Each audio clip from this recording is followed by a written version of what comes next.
Hello everybody, I hope you're well. I was able to play Season 7 early thanks to EA Game Changers, so we're going to watch the gameplay trailer here and we're going to talk about my experience. Now, I'm not able to show gameplay until November 2nd, so if you want to see gameplay early on this channel, make sure to subscribe. I've got a big video covering everything coming very soon. But for today, I can only share my impressions and opinions. So yeah, what we're going to do is react to it live. I'm going to pause it here and there and explain to you in more detail what to expect. I probably spent a good 10-12 hours playing yesterday, and my god, this season's going to be good. There's a lot of changes. It's going to feel like a very different game, but in a good way. So yeah, let's jump into this. Definitely stay tuned. We'll be posting gameplay on Monday, November 2nd, so definitely stay tuned for that. But either way, let's react to this. Let's talk about my experience so far. Let's go. Alright, here we go. Here we go. I love these premieres. They're so fun. Alright, let's do this. Blood and violence. Alright, here's Olympus. It's so beautiful. This map is so incredible, guys. I'll talk about it more in a second. I'll let you watch this with me and then we'll talk more about it. Let's have a wee play with the laws of physics, shall we?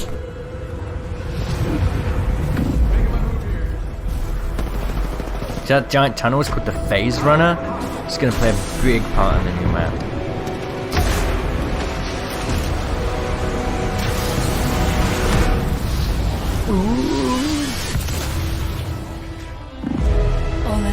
Olympus! This gravity-defying utopia Rift, was my home. Turbine, Bonsai Plaza.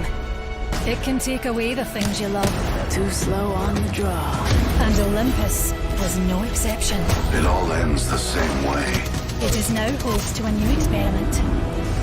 One that poses a complex problem to solve. Here I go! But you know the thing about science is... Sorry, friend. Sometimes she can be a wee bit... violent. Oh, it's showtime! Octane's Time to pick a incredible. fight. And the Wraith one as well. And the R9 is back on floor loop, guys. The R9 is back. To failure. Talk more about that in a second. My squad's gonna beat up your squad.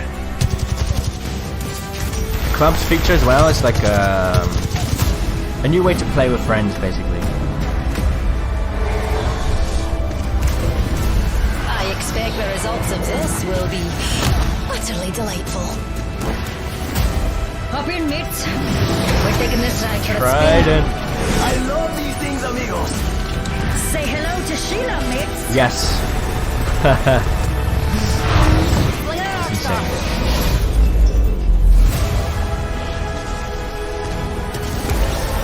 Horizon. They say time heals all wounds. Let's put that theory to the test. New team. Oh. I made a promise. I intend on keeping it. Alright.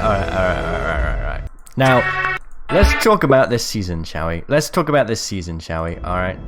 Here we go. So, Olympus is an incredible map. It is slightly bigger than King's Canyon, but smaller than World's Edge. So it's in between, but the map ends up feeling bigger because there's a lot of open space. So one thing that they made clear to us is that you see on World's Edge and King's Canyon, they have giant mountains that sort of split up areas, create different lines of sight and different vantage areas. That's kind of been a core design element of Apex maps from the beginning. They want people to be able to go into an area and see, you know, different sight lines and block off the map based on those different sight lines, right? Now that's still the same with Olympus. That's still true. But they've done it with terrain that you can pass through, you can fly over, you can go under.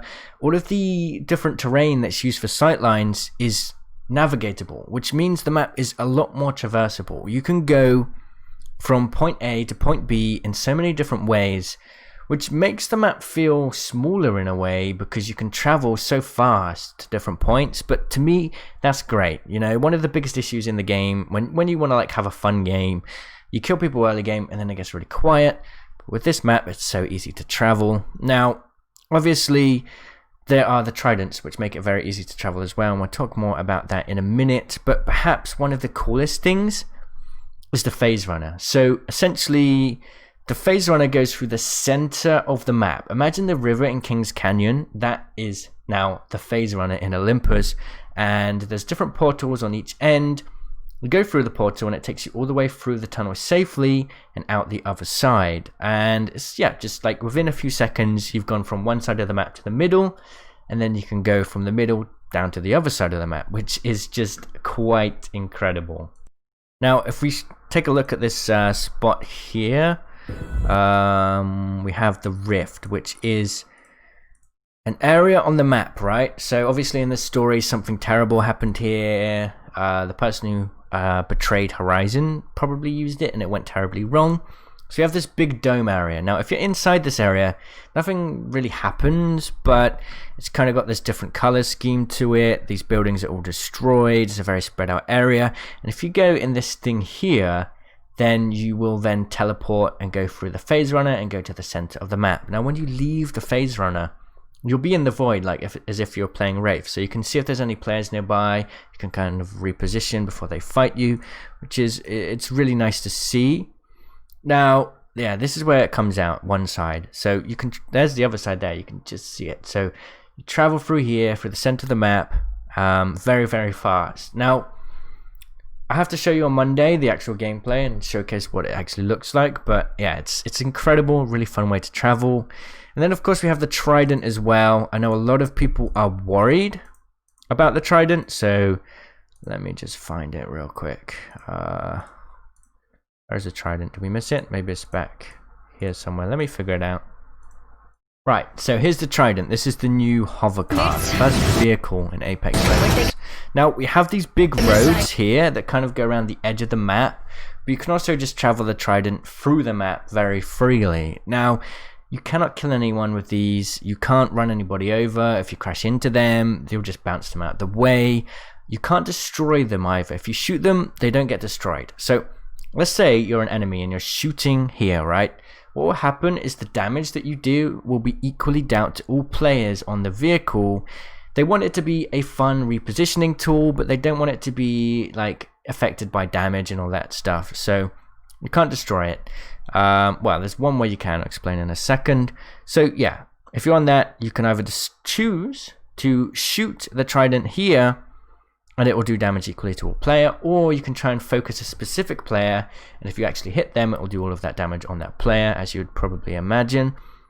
Now you can put abilities on this thing, so that means you can put Rampart's turret on the back, Gibby's dome, Corsair's gas trap, but I'll be honest, I spent a long time using Rampart's turret. You know I'm a Rampart main. It sounds OP, it's not. It's very hard to control. You're a big target. It's definitely not a good weapon.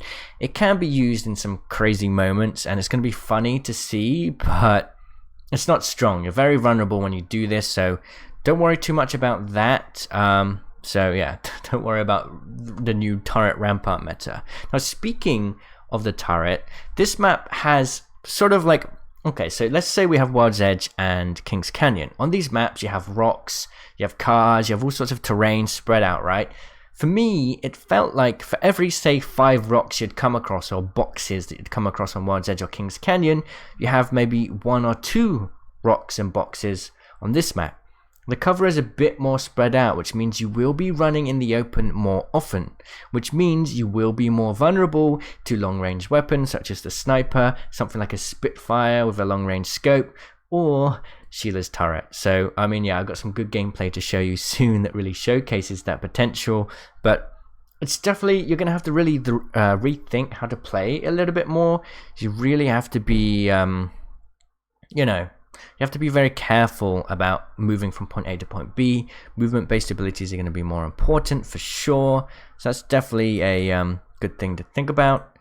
The map itself is just absolutely beautiful. It's so colorful. It reminds me of Season 3 Wild's Edge. It's really quite incredible. You guys are going to love it. Now, on the Trident, you have the normal speed, which is pretty fast. You're going to be able to travel across the map very quickly. But there's also a boost that charges up. And that boost is going to allow you to go over ramps, travel across the map at insane speeds. You're going to be able to go across half the map in probably like a minute at most. Maybe less. Maybe like 20 seconds if you get a good boost. Like, it's that insane. Of course, we have Horizon as well. So, Horizon has 3 abilities.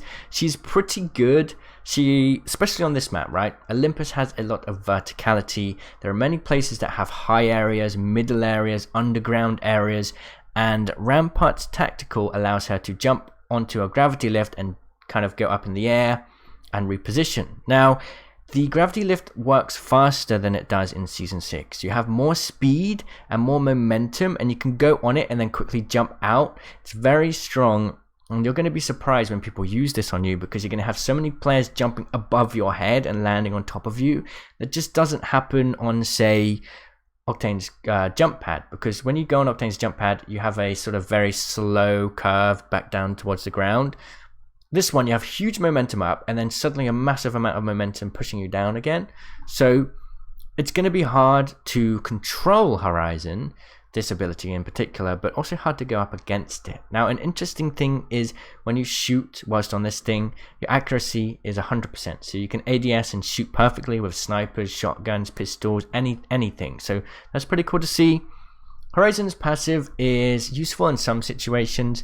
As soon as you come down to the ground, your screen will like flash blue color, and you will essentially not take any full stuns, which can be useful in some cases, not always, but definitely, you know, at times for sure. Now, her ultimate is sort of like a mini black hole, or if you've played Titanfall, it's like a sort of weaker gravity star. So you throw down you can throw it pretty far, it opens up, and then once it's opened up, it takes like a couple seconds. Any players in the radius will be sucked in slowly, and they can run out of it, but it does take quite a bit of time to kind of run out of it. You can use movement abilities to get out of it as well. It's not super overpowered, right? They told us that they didn't want to make it too overpowered, and they worried it would be that way. So it's going to be one of those things. It's going to be pretty situational. You can block doors with it. You can block entrances. People aren't going to really want to push through it. You will have some moments where someone's trying to run away and you catch them with this thing and they get caught by it. That's going to be a very powerful thing. Or maybe someone's healing behind a rock and you manage to push them out behind the cover a little bit. At the end of the day, it's not super powerful, but when used right, it's very useful. I think that's the best way to put it. Horizon's actually a very exciting character to play. She's going to take a lot to master, I think, because there's a lot of cool things you can do with the gravity lift. For example, you can jump in it, turn your back, and then quickly jump out and get a massive boost and like land on someone's head with a mastiff or something. So that's pretty cool. Now, speaking of mastiffs, I guess it's time we talk about weapons, right? There's no new weapon this season, but I think that's pretty fair. We've got tons of content, don't worry. Like, there's no rush for new weapons or anything. Now, the thing that is interesting is the R9 is on the floor loot now. It's got the previous damage and magazine sizes it had in Season 5. And in its place, the Prowler has gone into the care package. Now, the Prowler, I'm not sure. I think it got a buff, but either way, it shreds. It absolutely shreds. It really does, as always. And I do think the meta is going to slowly shift towards slightly more long-ranged weapons. So that's definitely something to consider. Now, I want to show you the map and all the points of interest. It's a really beautiful map. It's kind of hard to show you through this trailer, I'll be honest. I mean, there's some really awesome areas, but the best way I have to do is just wait till Monday. Definitely subscribe for that. The gameplay will be out of embargo and we can show you then. But either way, a beautiful map. It's a ton of fun. It really is a lot of fun. Very different. It's going to feel very overwhelming at first. Everybody's not going to know what to do, so don't worry too much about that. Now, we can also talk about some meta changes, new hop-ups, all that sort of stuff. So, essentially, let's talk about first the new hop-up. It's not too great. It's a quick draw hop-up, which goes on the Wingman and the RE45. It allows you to have better hipfire accuracy, faster draw time, and faster ADS time. So this is like something you want to put on your secondary weapon. Maybe you have like an R301 or a longbow or a shotgun maybe, and you do a ton of damage, but then you run out of ammo. Then you can quickly switch to your Wingman and RE45 and finish off the kill. That's kind of what it's there for, which is pretty cool. Now, a really cool weapon change is the Sentinel got a really cool buff. So instead of just doing extra shield damage when you charge it, it will now just do amped damage overall. So Once you charge it up, it'll go from 70 per shot to like 88 per shot, I think. And a headshot goes all the way up to 172 or 176 damage, which is absolutely incredible. And behind Rampart Sports, 212 damage in the head, which is crazy for a floor loot weapon. Now, we also have a buff to Pathfinder. His grapple speed or the cooldown now maxes out at 30 instead of 25, but you have to go a very far distance to get 30. Most of the time it maxes out at about 25, and you get a lot more sort of 10 and 12 second grapples now. It gives you a lot more freedom. It's a lot less punishing than before. Pathfinder players are going to be very happy. And because this map is so big, well, it's not big, but there's a lot of space, open space between areas, obviously to accommodate the new vehicles, which means you're going to need to be able to traverse the map better. So Pathfinder and his zipline and grapple are going to be really useful on this map, as is Wraith with her phase and the jump pad even. Movement abilities are going to be useful on this map without a doubt. Loba got a really cool buff as well. You can now essentially take all ammo from her ult, right? And it doesn't take, so let's say usually you get two slots, right, to take 2 items. The ammo doesn't count, so you can take as much ammo as you want in the area, and it doesn't count towards those 2 slots. So if there's 800 light ammo in the area somehow, that can all go to your teammates without a problem with one single ult, which is kind of crazy.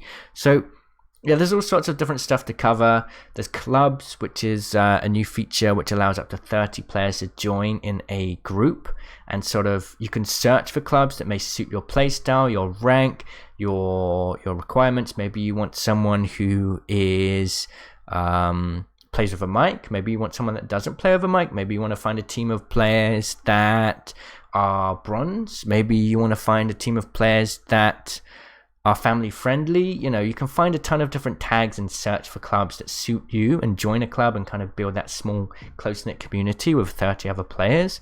So yeah, it's very, very cool. There's also a ton of new lore on this map. There's tons of location lines and all that stuff. We'll go over that very soon.